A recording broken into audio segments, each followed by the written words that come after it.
દશનામ ગોસ્વામી સમાજની છાત્રાલયના પ્રમુખ ઉપર છરી વડે હુમલો કરવાની ઘટના સામે આવી છે અને છાત્રાલયમાં સમાજના લોકો બેઠા હતા એ સમયે યુવકે આવીને અપશબ્દો બોલીને છરી વડે હુમલો કરી દીધો। ઘટનાના સીસીટીવી ફૂટેજ પણ સામે આવ્યા છે।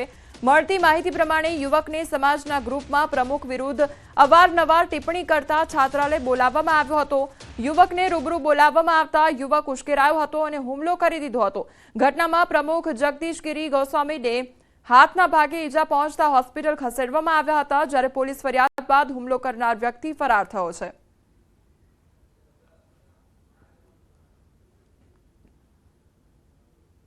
સુરતના ભેસ્તાનમાં અસામાજિક તત્વોનો આતંક જોવા મળ્યો છે અને પોલીસે 2 આરોપીની ધરપકડ કરી છે તો 4 શખ્સોએ એક વ્યક્તિને ઢોર માર માર્યો હતો। પૈસાની લેતી દેતીમાં ઢોર માર મારવામાં આવ્યો હતો।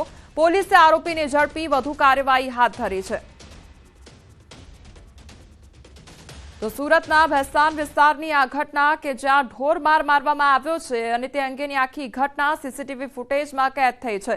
5 થી 6 લોકો આવ્યા અને તેમના દ્વારા માર મારવામાં આવ્યો છે। દેતી બાબતની મેટર હતી અને એમની ઉપર મૂઢમાર અને લાકડાના ફટકાથી હુમલો કરેલો હતો, તો જે અનુસંધાને આ ગુનો દાખલ થયેલો હતો। આ 4 આરોપીઓ પૈકી 2 આરોપીઓ એટલે કે મહેશ્વર ઉર્ફે મહેશ રવિન્દ્ર જૈના અને બિપિન શંકરભાઈ સેનાવા, આ બંને આરોપીઓ તપાસ દરમિયાન મળી આવેલ છે। શહેરમાં કાયદો વ્યવસ્થા બગડ્યા બાદ સીપી એક્શનમાં આવ્યા છે। વસ્ત્રાલની ઘટના બાદ અધિકારીઓ પર ગાજ અને રામોલમાં અસામાજિક તત્વોના આતંક બાદ રામોલ પીઆઈને કંટ્રોલ રૂમમાં મૂકવામાં આવ્યા છે। શહેરના 28 જેટલા પીઆઈઓની આંતરિક બદલી કરવામાં આવી છે તો 4 પીઆઈને પોસ્ટિંગ આપવામાં આવ્યા છે। બાપુનગર પીઆઈની પણ બદલી કરવામાં આવી છે।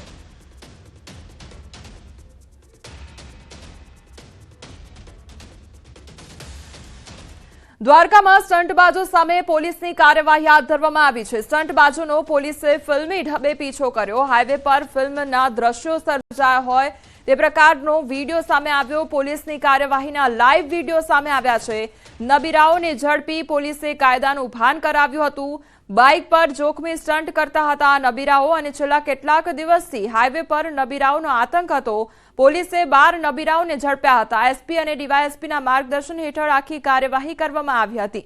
તો આ નબીરાઓ દ્વારા અવારનવાર સ્ટંટ કરવામાં આવી રહ્યા હતા અને લગભગ 10 થી 12 દિવસથી આ સ્ટંટ કરવામાં આવી રહ્યા હતા। ત્યારબાદ જે પોલીસ દ્વારા છે તે કાર્યવાહી હાથ ધરવામાં આવી અને 12 નબીરાઓને ઝડપી પાડવામાં આવ્યા છે।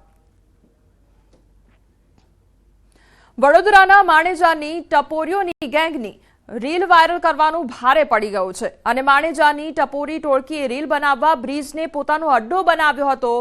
તો એક્સઆર મિલન મિલુ નામની ઇન્સ્ટા આઈડી પર પોસ્ટ મૂકવામાં આવી હતી। ઇન્સ્ટા રીલમાં અશ્લીલ શબ્દોનો પ્રયોગ પણ કરવામાં આવ્યો હતો। રીલ વાયરલ થતા પોલીસ હરકતમાં આવી ગઈ હતી।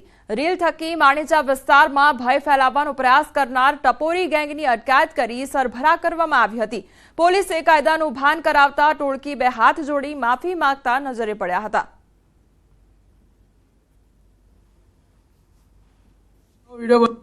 અગાઉ અમને એક વિડીયો બનાવ્યો હતો માનેજા ગામમાં, તો જાહેર રોડ પર હવે આવો વિડીયો બનાવવામાં આવે નહીં અને આવું કે બીજી ફેર આવી બધી ભૂલ નહીં થાય। ગુજરાત પોલીસ અમને માફ કરે।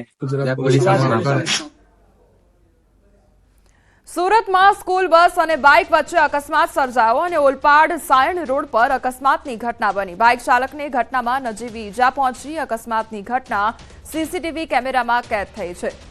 અકસ્માતની ઘટના સર્જાઈ છે। બાઇક ચાલકને નજીવી ઈજા પહોંચી છે। તો બસ ચાલક અને બાઇક ચાલક વચ્ચે આ અકસ્માત સર્જાયો હતો, જેમાં બાઇક ચાલકને નજીવી ઈજા પહોંચી છે અને આખી ઘટના સીસીટીવી કેમેરામાં કેદ થઈ છે।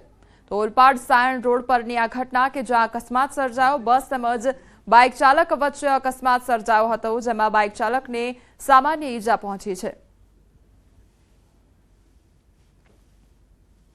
સુરતમાં ગુંડા તત્વોના ગેરકાયદેસર બાંધકામ પર બુલડોઝર ફરી વળ્યું। 2 જેટલા ગુજસીટોક અને 7 જેટલા ગંભીર ગુનામાં સંડોવાયેલા આરોપી સજ્જુ કોઠારીનું ગેરકાયદેસર બાંધકામ તોડી પાડવામાં આવ્યું છે। સોસાયટીનો આખો રસ્તો કબજે કરી બાંધકામ કરવામાં આવ્યું હતું અને ગેરકાયદેસર બાંધકામની સાથે સાથે ગેરકાયદેસર વીજ કનેક્શન પણ મળી આવ્યા છે। પોલીસે આરોપીના આવકના સ્ત્રોતની પણ તપાસ કરશે અને આરોપી દ્વારા કયા આવકના સ્ત્રોતમાંથી મિલકતો ઊભી કરવામાં આવી તેની પણ તપાસ હાથ ધરવામાં આવશે. તો આરોપીના આવકના સ્ત્રોત અંગે તપાસ એજન્સીને જાણ કરવામાં આવશે.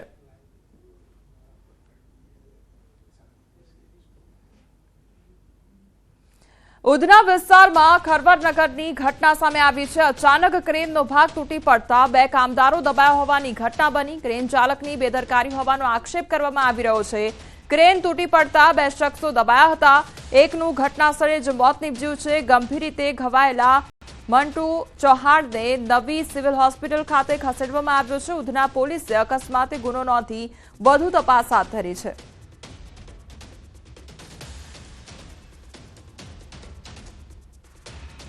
પદ અને પ્રતિષ્ઠાનો પાવર શું હોય એનો ઉત્તમ નમૂનો અમદાવાદમાં 14 માર્ચને શુક્રવારના રોજ ધૂળેટીના દિવસે જોવા મળ્યો. આ દિવસે અમદાવાદના થલતેજ વિસ્તારમાં આવેલા એક ક્રિકેટ ગ્રાઉન્ડમાં ભૂતકાળમાં ક્યારેય ન ઉજવી હોય તેવી રીતે ભવ્ય ધૂળેટી મનાવવામાં આવી. આ અતિશયોક્તિ નથી પરંતુ હકીકત છે. આંખોના ભવા ઊંચા થઈ જાય એવી વાત તો એ છે કે ધૂળેટીમાં લોકો મોજ માણી શકે એ માટે અમદાવાદ ફાયર બ્રિગેડની ગાડી મંગાવવામાં આવી, જે પાણીનો ફુવારો મારીને આગ બુઝાવાતી હોય છે તેનો ઉપયોગ કાયદો અને નિયમો નેવે મૂકીને મોજ માણવા માટે થયો છે. બેકગ્રાઉન્ડમાં ઉડતા પંજાબ ફિલ્મનું ટાઇટલ સોંગ વાગતું હતું અને યુવક યુવતીઓ ઝૂમતા હતા. તમને સવાલ થતો હોય કે ફાયર બ્રિગેડની 20,000 લીટર પાણીની કેપેસિટી ધરાવતી ગાડી ગજરાજ આવી રીતે ખાનગી પાર્ટી માટે મળે ખરી? રંગોના ઉત્સવમાં ગુજરાતના આખા વ્યવસ્થા તંત્રને અધિકારીઓ કેવી રીતે ઘોળીને પી ગયા તેનો પર્દાફાશ થયો છે. અમદાવાદમાં ફરજ બજાવતા એક ઉચ્ચ પોલીસ અધિકારીની ભલામણથી જ આ બધું થયું અને મોટા સાહેબનો ફોન મેસેજ આવ્યો એટલે બોડકદેવ ફાયર સ્ટેશનેથી સાયરન વગાડતી ગાડી દોડી અને ઉચ્ચ પોલીસ અધિકારીના દીકરાના કાર્યક્રમમાં મોજ કરાવવા પહોંચી ગઈ હતી. सभी एंट्री हम चेक किए तो उसमें 2 चीज़ सामने आई है. एक तो फायर व्हीकल से पानी ऑपरेट हुआ, ये हम मानते हैं, जो क्लिप्स में भी दिख रहा है.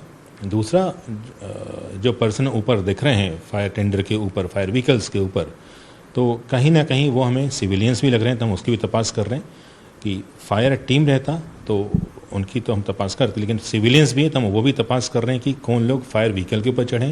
ये एएमसी की प्रॉपर्टी है. जो फायर व्हीकल इमरजेंसी व्हीकल है तो उसको इमरजेंसी पर्सन ही ऑपरेट कर सकते हैं. ભાજપના જ ધારાસભ્ય કુમાર કાનાણીનો લેટર બોમ્બ અને કોપીરાઇટના ગુનામાં સરથાણા પોલીસે તોડ કર્યો. પોલીસ પર ગંભીર આરોપથી ખળભળાટ મચ્યો છે. કુમાર કાનાણીએ સુરત સીપીને પત્ર લખ્યો છે. પોલીસ દ્વારા ટ્રેડમાર્ક અને કોપીરાઇટના ગુનામાં 8 લાખનો તોડ કર્યાનો આક્ષેપ કરવામાં આવ્યો છે. ધારાસભ્ય કુમાર કાનાણીએ મુખ્યમંત્રી અને ગૃહમંત્રીને ફરિયાદ કરી. સરથાણા પોલીસના કોન્સ્ટેબલે કોપીરાઇટના ગુનામાં 8 લાખનો તોડ કર્યો હોવાની સીએમને રજૂઆત કરી છે. તેમજ કુમાર કાનાણીએ આ અંગે જવાબ લેવાની તૈયારી બતાવી છે. સરથાણા પોલીસ સ્ટેશનમાં કોપીરાઇટની જે રેડ પડી હતી અને રેડની અંદર જે કંઈ કાર્યવાહી થઈ એ કાર્યવાહી પોલીસની શંકાસ્પદ હતી અને એની ફરિયાદ મારી પાસે આવી હતી અને ફરિયાદને આધાર પર ખરેખર હકીકત શું છે, પોલીસની કાર્યવાહી ખરેખર શંકાસ્પદ છે કે કેમ તેની તપાસ કરવા માટે મેં પત્ર પોલીસ કમિશનરને લખ્યો હતો અને પત્રનો જવાબની હું રાહ જોઈ રહ્યો હતો. પરંતુ આજે આ પત્ર સોશિયલ મીડિયાની અંદર કે કોઈ પણ જગ્યાએ વાયરલ થયો છે અને એની તપાસ ચાલી રહી છે. પરંતુ દર શુક્રવારે પોલીસ કમિશનર સાથે સંકલનની મિટિંગ ધારાસભ્યની થતી હોય છે. આ પત્રની મારી જે માગણી હતી તપાસની, એ તપાસ થઈ રહી છે કે કેમ એનો જવાબ હું પોલીસ કમિશનર પાસે માંગવાનો છું. રાજકોટના ગોંડલમાં યુવક પર હિચકારી હુમલો કરવામાં આવ્યો. શહેરના કોલેજ ચોક રાઉન્ડ પાસે 17 વર્ષીય સગીર પર 3 લોકોએ ધોકા વડે હુમલો કર્યો. દીકરાને છોડાવવા ગયેલા માતા પિતાને પણ મારવામાં આવ્યો. નજીવી બાબતે ભગવતીપરા વિસ્તારમાં રહેતા સમીરભાઈ સાટોડિયાના પુત્ર દેવને મારવામાં આવ્યો. તો Gondal city B division police મથકે ફરિયાદીએ 3 આરોપીને મયુર સોલંકી, દર્શન તેમજ અજાણ્યા શખ્સ સામે ગુનો નોંધાવ્યો અને પોલીસે ફરિયાદ નોંધી આગળની કાર્યવાહી હાથ ધરી છે. રાજકોટમાં એસઓજી ટીમે હથિયાર અને કાર્ટીજ સાથે એક શખ્સને ઝડપી પાડ્યો છે.